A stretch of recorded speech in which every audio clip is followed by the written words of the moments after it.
നല്ല ഭാവി ഉണ്ടായിരുന്നു രഞ്ജിനിക്ക് അല്ലേ? ഓ എന്റെ അമ്മ, ആ ഒരു പാട്ട് ശരിക്കും പറഞ്ഞാൽ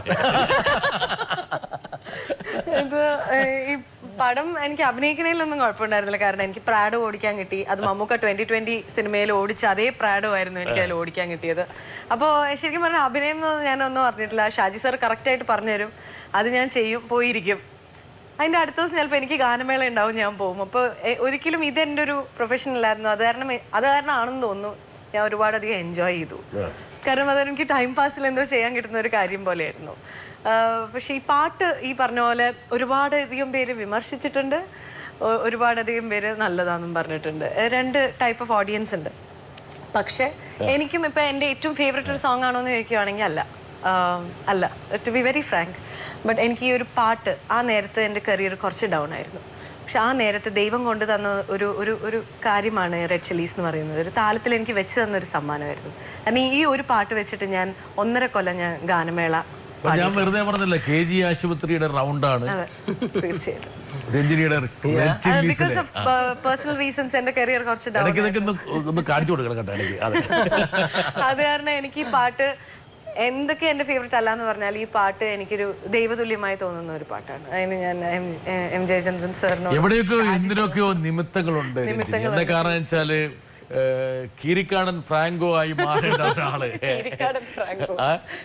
എങ്ങനെ ആ ഒരൊറ്റ പോളിടെക്നിക് പഠിച്ചിരുന്നു. ഞങ്ങൾക്കൊരു ഗ്രൂപ്പ് ഉണ്ട് വാട്സാപ്പിൽ പാട്ടുകാരുടെ, അതിൽ മുഴുവൻ അതായിരിക്കും പേര്.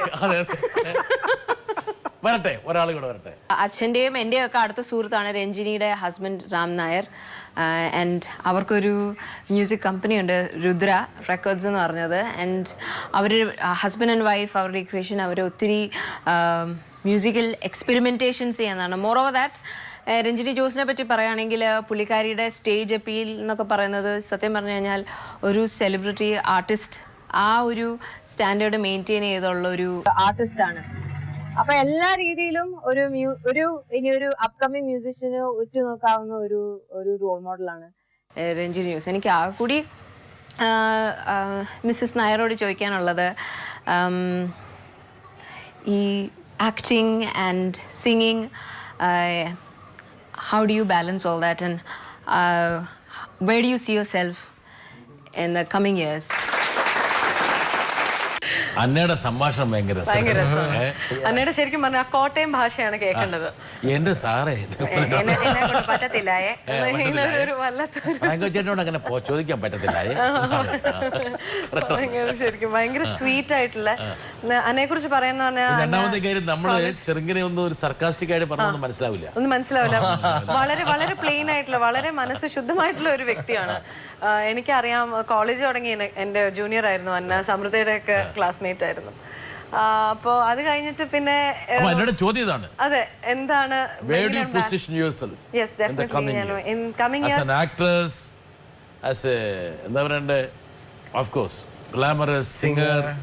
പിന്നെന്താണ് എന്താ മിസ്സിസ് നായർ എന്ന് പറഞ്ഞിട്ട് ഫാഷൻ ഡിസൈനർ, ബിസിനസ് വുമൺ, എന്താണ് സാർ ഒരു ഐഡിയ എനിക്ക് ഇട്ടുകൊണ്ടിരിക്കുക. ഞാനിങ്ങനെ ഡയറക്ടർ, ബാൻഡ്. അതാണ് ലാസ്റ്റ് പറഞ്ഞതാണ് എനിക്ക് മെയിൻ ആയിട്ടുള്ള എൻ്റെ ഒരു ഫോക്കസ്. എൻ്റെ ബാൻഡാണ്. Definitely singer any time. ഒരു മ്യൂസിഷ്യൻ എന്ന് പറയുന്നത് എനിക്ക് തോന്നുന്ന എൻ്റെ ജീവിതത്തിൽ എൻ്റെ ഏറ്റവും എനിക്ക് ദൈവം തന്നിരിക്കുന്ന ഒരു ഭാഗ്യം എന്ന് പറയുന്നത് ദാസർ, ചിത്ര ചേച്ചി, ഫ്രാങ്കോ ചേട്ടൻ, ജോൺ ബ്രിട്ടാസ്, ഇങ്ങനെ ഒരുപാടധികം പേര് എൻ്റെ മ്യൂസിക് ഫ്രെറ്റേണിറ്റിയിൽ, SP സാർ, ഇളയരാജ സാർ, ഇവരെയൊക്കെ ഒന്ന് കാണാൻ കഴിയാന്ന് പറയുന്ന ഒരു ഭാഗ്യത്തിൽ സാർ പറഞ്ഞില്ലേ എല്ലാവരുമായിട്ട് എങ്ങനെ കോപ്പപ്പ് ചെയ്യുന്നത്, ഇങ്ങനെയൊക്കെയാണ് കോപ്പപ്പ് ചെയ്യുന്നത്. അപ്പം എല്ലാവരുടെയും കൂടെ നിൽക്കാൻ കഴിയുന്ന ഒരു ഭാഗ്യം എന്ന് പറയുന്നത് വലിയൊരു കാര്യമാണ്. സോ ഡെഫിനറ്റ്ലി സിംഗർ, എൻ്റെ ബാൻഡ്, പിന്നെ പറയാൻ പറ്റില്ല അതിന്റെ കൂടുതൽ അഭിനയം.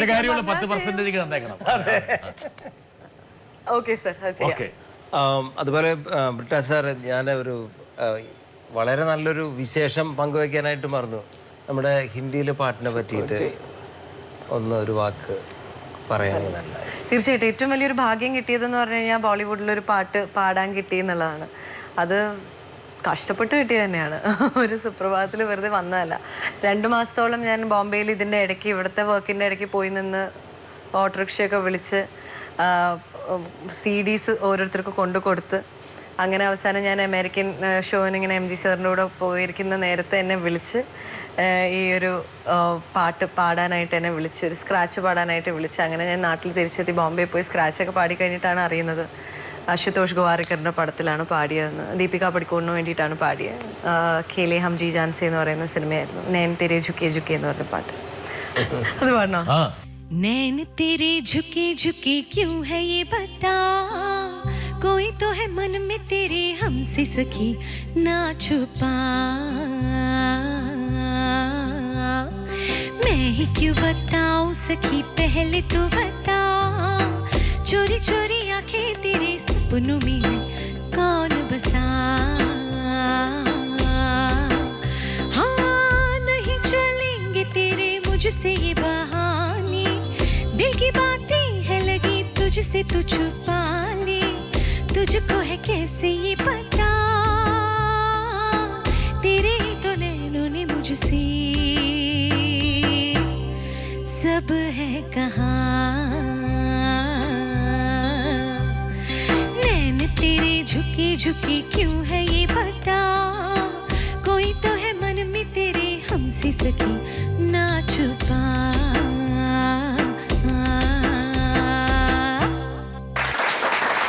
ഫ്രാങ്കോ, രഞ്ജിനി, നിങ്ങളുമായിട്ട് ഒരുപാട് നേരം കൂടി സംസാരിക്കണം എനിക്ക് ആഗ്രഹമുണ്ട്. പക്ഷേ ഒരു ടെലിവിഷൻ ഷോയ്ക്ക് അതിൻ്റെതായ പരിമിതി ഉള്ളതുകൊണ്ട് മാത്രമാണ്. പക്ഷേ നിങ്ങൾ രണ്ടുപേരും ഇനി ഒരുപാട് നേട്ടങ്ങൾ കൊയ്തെടുത്ത ശേഷം വീണ്ടും ഞാൻ ഇതേപോലെ നിങ്ങളിവിടെ കൊണ്ടുവരും. അന്ന് ഫ്രാങ്കോ യൂസഫ് അലിയെ വെല്ലുന്നൊരു ബിസിനസ്സുകാരനായിരിക്കും. മാത്രമല്ല ഫ്രാങ്കോയുടെ പ്രോഡക്ട്സ് കഴിച്ചിട്ട് ഗുണമുണ്ടായി എന്ന് രഞ്ജിനി ഇവിടെ ഒന്ന് പറയും. അങ്ങനെയൊക്കെയുള്ള ഒരുപാട് അവസരങ്ങൾ നമുക്ക് ഉണ്ടാകുന്നതാണ്. മാത്രമല്ല ഫ്രാങ്കോയുടെ മഹത്വചനങ്ങൾ വരും തലമുറകൾ പഠിച്ചുകൊണ്ടേയിരിക്കുന്നു. CB ജംഗ്ഷനിൽ ഫ്രാങ്കോ, രഞ്ജിനി ഇത്ര നേരം പങ്കെടുത്തതിന് വളരെയധികം നന്ദി. പ്രേക്ഷകർക്കും നന്ദി, നമസ്കാരം.